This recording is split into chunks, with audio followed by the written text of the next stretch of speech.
Welcome back to JP's Budget Collecting and our weekly look back at the hot comics from 6 months ago. This week we're looking back at the hot comics from August 12th, 2022, and I'm recording this on February 10th, 2023. It is Super Bowl weekend, so yeah, I'll try not to be too obnoxious. So, as always, we are looking back at the CBSI Hot Top 10 in the Comic Tom Key Collector hottest trending comics of the week. Those are the two lists I use to look back at. They give me kind of a variety of what was hot in the market in the moment 6 months ago. The reason we do this is to try to learn what factors were affecting those books 6 months ago, were making them jump in price, making them jump in sales, why people were chasing them. What factors have affected them since? What have they done in the market since? Would you have been better off being patient?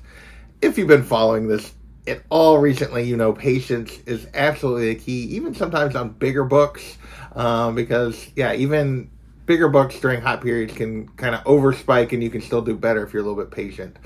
But we got 19 books to talk about this week, so let's see what we can learn this week. First up, we have Bang, #1 from 2020, and we got news this week that it was optioned by Netflix, plus supposedly Idris Elba was attached in some way, shape, or form. Either way, that caused this book to hit the list, $25 to $30 for raw copies.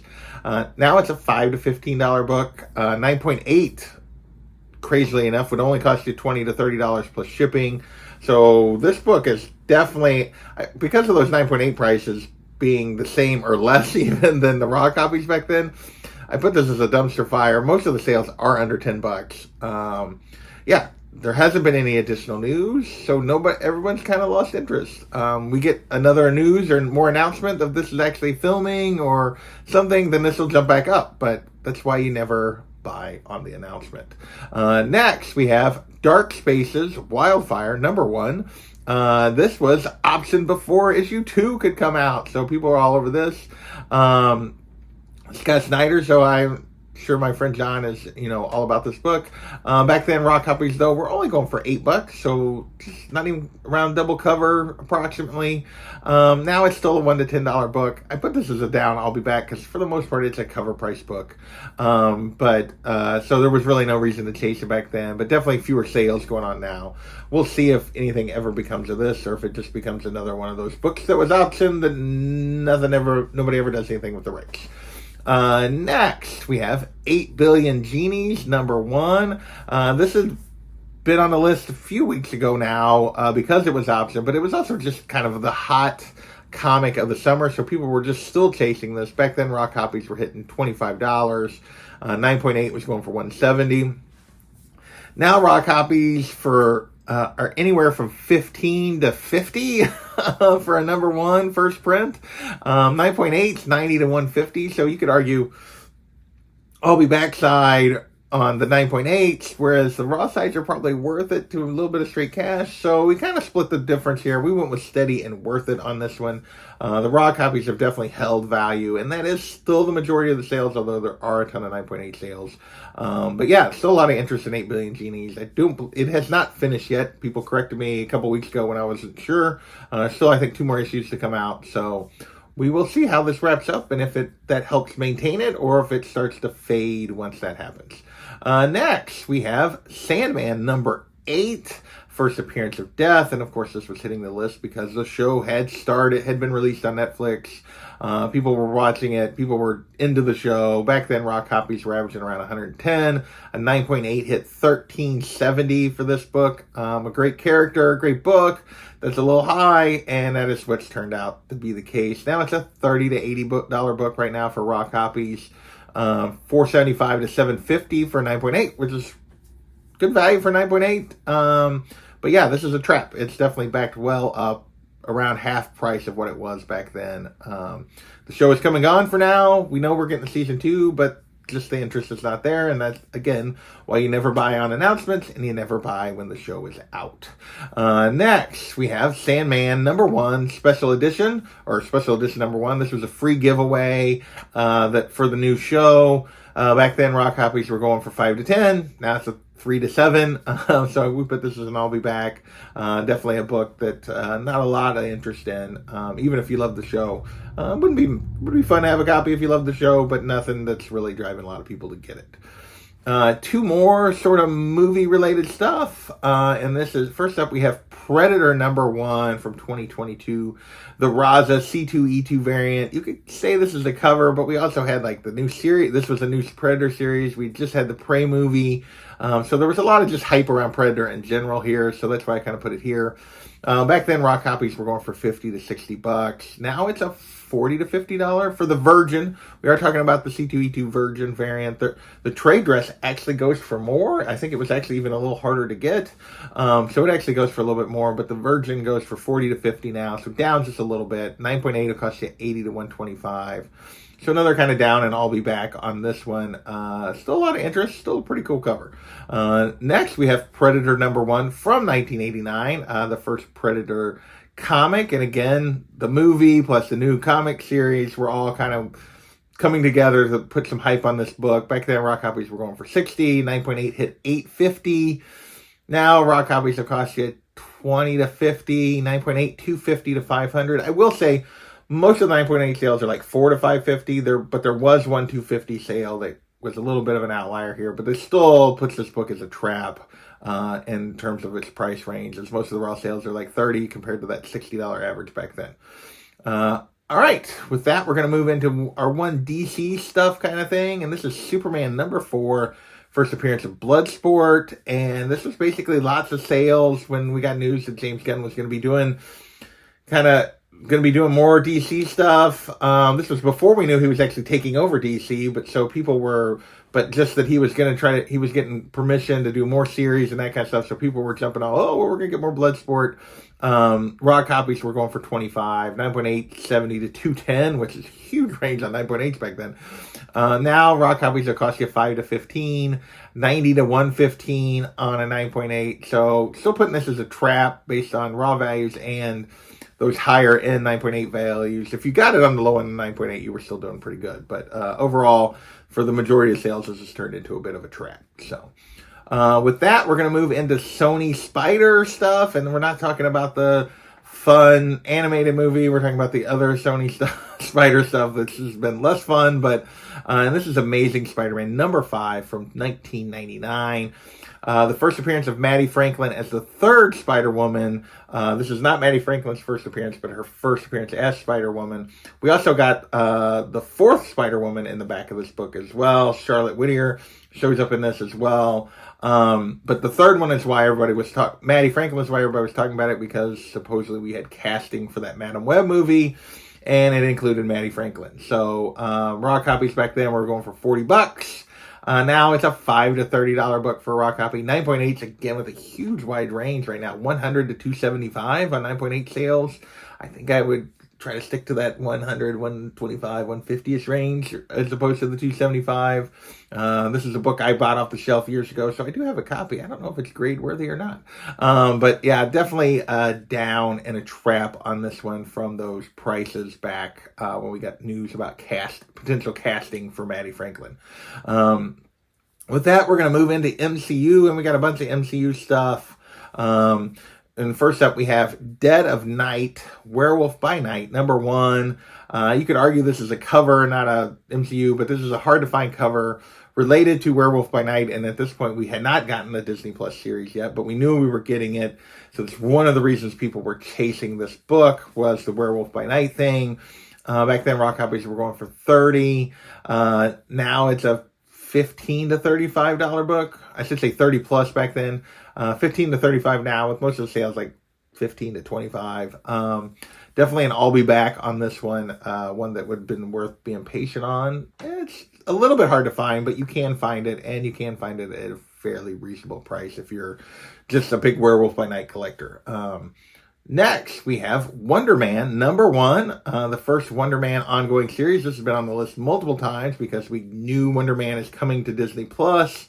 Back then, raw copies were going for $15. 9.8s were hitting $100 to $168. So yeah, a little $100 to $150 plus on the 9.8s. Now it's a $5 to $10 book. 9.8 will cost you $50 to $100. So another trap. Another good book. I mean, another high printed book. Obviously, it's not his first solo title. He did a one shot before we got this one, and obviously, it's a long time after when he first appeared. But A book that if you get it for $5 to $10, you're not doing too bad. Next, we have Marvel 1602, #1. Supposedly, this is a Neil Gaiman, I believe, written project. And supposedly this was hitting the list because What If Season 2, there was a trailer at Comic-Con.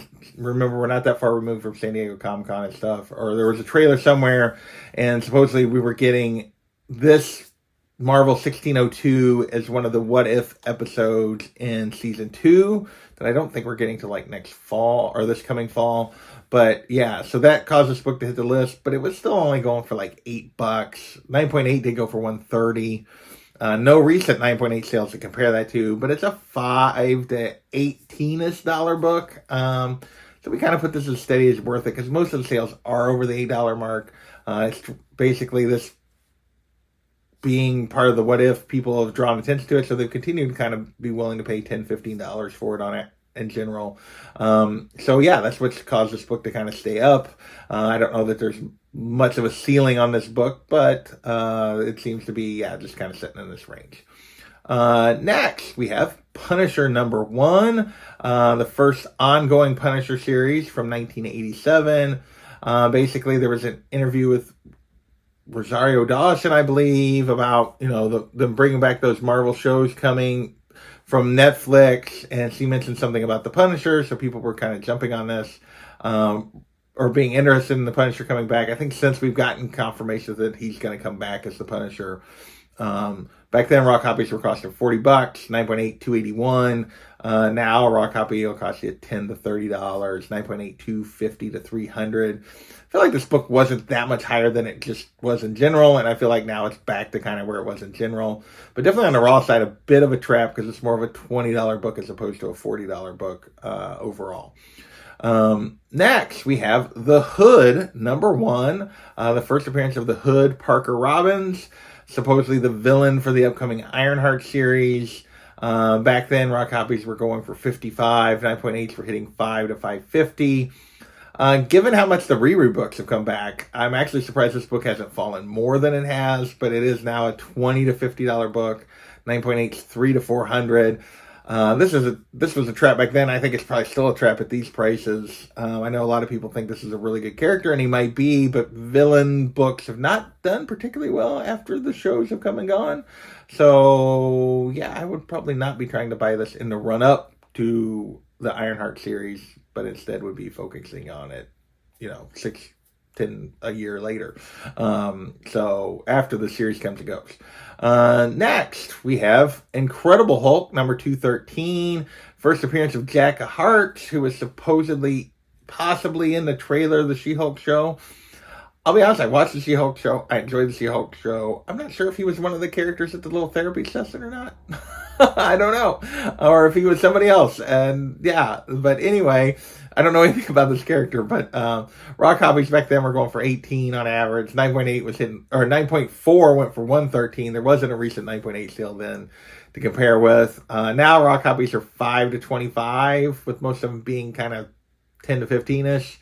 There was a 9.8 sale to compare to, but not a 9.4 now. So 9.8 went for $677.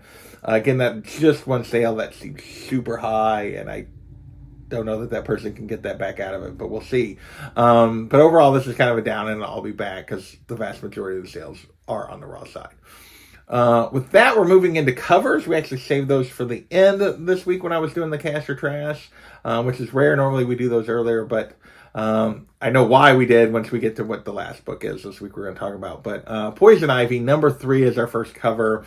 This was we talked about this last week. The Seb McKinnon 1 in 50. This is a, fairly famous, I guess, Magic the Gathering card artist doing his first comic cover. Back then, by week 2, we were up all the way up to 150 to 200, so triple the quadruple ratio at that point. But now it's, like I talked about last night, compared to the first week, it was actually kind of an up and worth it.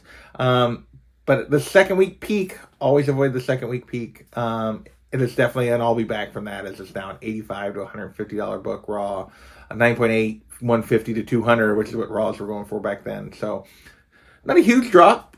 This book is held up really, really well, but it's even against the second week peak, but definitely a book that was worth being a little bit patient on. You could have definitely found a deal if you were patient. Next, we have Edge of Spider-Verse #1, the Humberto Ramos 1 in 25. Another book on the list for the second week in a row. Back then, first week it was, $30-40. Now it was a $60 book. And that makes it kind of a dumpster fire because now it's a $5 to $25 book with most of the sales like $15. 9.8, 35 to 70, which you can get 9.8 less than you were getting raw copies back there. Yeah, this is definitely a dumpster fire. I still like this new costume for Anya, and I like that they're going back to the Aranya name. And there are, first Spider Rex, first Spider Laird, which I doubt amount to anything, but I think ultimately it's just another book, an Anya book, really. But we'll see. That gives us 2 books left, and first up we have Pop Kill #4, the Adam Hughes variant. This was actually on the list before we got that this is obviously the wet t-shirt before we got a no t-shirt variant of this last fall. This was before then. This is a book that has, over the last few years, it's just popped up every so often since it came out in 2021. This Adam Hughes variant had a high sale back then for $1,500 for 9.8 that caused them to put it on the list again. This is hard to find. People chase this book. Now raw copies will run you $800 to $1,100, and 9.8s are going $1,400 to $2,000. So we're still up again, up and worth it. Continues to be the way with this book. Yeah, and you could argue this book, just overall, this book has been straight cash since the day it came out. People love this Adam Hughes cover, and they still seem to be chasing this one for pretty big money, even though they've kind of made another version of it. And then our last. And in this case, I will say least. Normally I say last, but not least, but this case, least book of the week is Ultimate Fallout 4, the Clayton Crane acetate C2E2 variant, limited to 750 copies. We talked about it last week, that it was actually the first week before, it was hitting the list before any of the controversy had come to light, at like $175 or something for this thing. And I talked about that it was actually up from that because it was a $225, $300 book now, 9.8s, $200 to $400. And that's really because there's like some 9.9s and stuff out there that are sort of, there's enough of them that it's kind of keeping the 9.8 price down. By the week 2, after the controversy and everything, this was a $350 to $400 book. So I am pleased to have been wrong. I thought for sure it would continue to hold high value, that even though it was really, the whole thing was just stupid and crappy, that people would continue to pay crazy money for it. They have, but just not as crazy as they were right off the bat. So I feel a little bit better. I would feel better if we weren't paying what we're paying, but I feel a little bit better that we're at least not paying what we were then for this book. It has turned into a bit of a down and a trap from that second week peak when all the controversy was going on. Either way, not a book I will ever chase in any way, shape, or form. You couldn't give me this book. So with that, well, I guess you could, but I wouldn't keep it. Let's put it that way. So with that, that is our full 19 books for the week. I want to thank you guys for watching. We will catch you next time, and go Cheeks.